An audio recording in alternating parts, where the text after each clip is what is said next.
गुरुर्ब्रह्मा गुरुर्विष्णु गुरुर्देवो महेश्वरा गुरुर्साक्षात् परब्रह्म तस्मै श्री गुरुवे नमः। मैं अपने गुरुदेव महादेव के चरणों में कोटि कोटि प्रणाम करती हूँ। माँ भवानी के चरणों में कोटि कोटि प्रणाम करती हूँ। अपने गुरुदेव महादेव का कोटि कोटि धन्यवाद करती हूँ। सभी देवी देवताओं के चरणों में कोटि कोटि प्रणाम करती हूँ। 3 सूत्र के दाता भ्राता श्री हरेंद्र नंद भैया के चरणों में कोटि कोटि प्रणाम करती हूँ और उनका कोटि कोटि धन्यवाद करती हूँ, जिन्होंने हम सभी के जीवन में गुरु के 3 सूत्र देकर शिव शिष्यता का मार्ग दिखाया। उन्हीं के द्वारा लिखी गई पुस्तक आओ चलें शिव की ओर में से मैं आज आप लोगों को सुनाऊंगी हमारे गुरु शिव शिष्य अनुभूति। नमः शिवाय, नमः शिवाय, नमः शिवाय। सभी गुरु भाई बहनों के चरणों में कोटि कोटि प्रणाम करती हूँ। सभी का बहुत बहुत धन्यवाद करती हूँ। हमारे गुरु शिव शिष्य अनुभूति। द्वितीय सूत्र। दूसरों के साथ शिव गुरु की चर्चा शिष्य भाव जागरण की अनुपम विधा है। सर्वविदित है कि किसी भी क्षेत्र में स्वयं प्रयास कर परिणाम प्राप्त करना अपेक्षाकृत कठिन होता है, तथापि दूसरों की मदद उस कार्य को सुगम कर देती है। प्रथम सूत्र में स्वतः प्रयास की स्वतंत्र विधा निरूपित है। दूसरों के साथ शिव गुरु की चर्चा परिसंवाद का एक वर्तुल निर्मित करती है। गुरु चर्चा परिचर्चा में परिणित हो जाती है। सभी वक्ता एवं श्रोता होते हैं। यह वर्तुल शिव शिष्यता के विचार अथवा भाव को प्रगाढ़ करता है। शिव की शिष्यता का बुद्धि जनित विचार बोधि में रूपांतरित होने लगता है। स्वतः शिव गुरु सत्ता विचार से भाव के धरातल पर अवस्थित होने लगती है।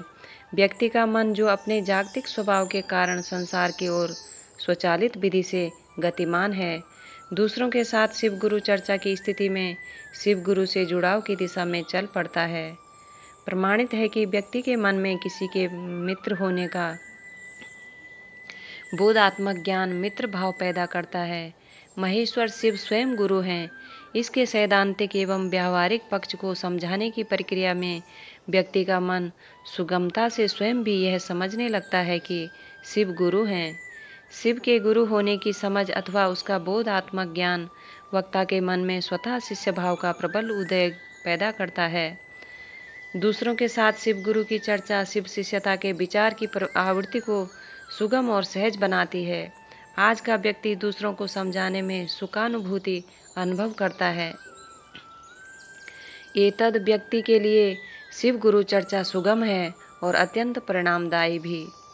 शिव के शिष्य इसी कारण से शिष्य भाव की जागृति हेतु दूसरों के साथ शिव गुरु की चर्चा करते हैं और करने को कहते हैं।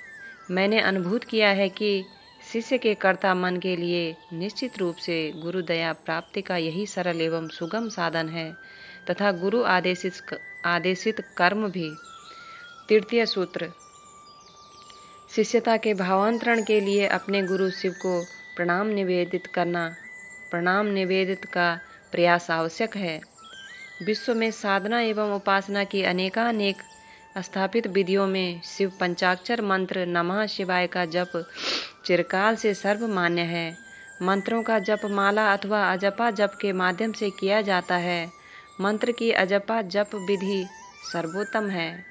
अजपा जप विधि से नमः शिवाय का मनन शिव को पल प्रतिपल प्रणाम निवेदित करने की विधि है। ज्ञातव्य है कि शिव पंचाक्षर मंत्र महेश्वर शिव के समग्र स्वरूप को प्रणाम संप्रेषित करता है। नमन का निवेदन पूर्णतः एक भाव स्थिति है।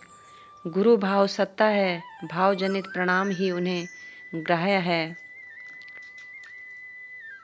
मंत्र विज्ञान की विवेचना में हम पाते हैं कि मंत्रों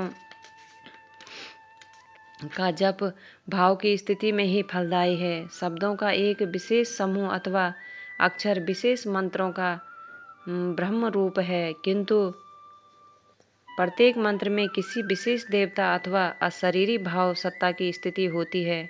मंत्रों का जप भाव के अंतर्गत ग्रहण होने के उपरांत ही परिणामदायी है। शिव के शिष्य भावांतरण हेतु अजपा जप विधि से अपने गुरु को नमन करने के निमित्त नमः शिवाय का सहारा लेते हैं। अजपा जप में श्वास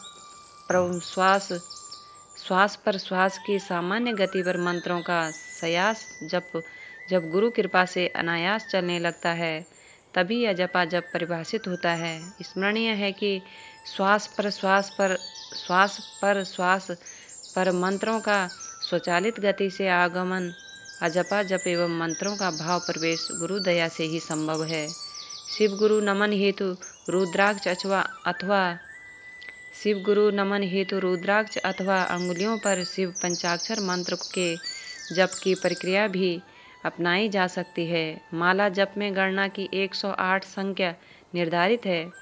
108 की संख्या का निर्धारण काल एवं स्थान की गणना के गुणनफल से है। काल की गणना 27 नक्षत्रों से की गई है। एक सूर्य इन नक्षत्रों पर संचरण करते हैं और 4 दिशाओं में कालगत सृष्टि की स्थिति और विनाश का कर्म संपन्न होता रहता है। 27 नक्षत्रों एवं 4 दिशाओं पर नृत्य करता हुआ काल गुणात्मक प्रवृत्ति का है। अतएव 27 नक्षत्रों एवं 4 दिशाओं का गुणात्मक योग 108 मंत्र जप की संख्या निर्धारित मानी गई है। स्वतंत्र दिशाएं 4 ही है, कौणिक दिशाएं स्वतंत्र दिशाएं नहीं हैं। स्मरण रखना है कि नमः शिवाय का मनन एक दिवारात्रि में 108 बार यानी एक माला किया जा सकता है।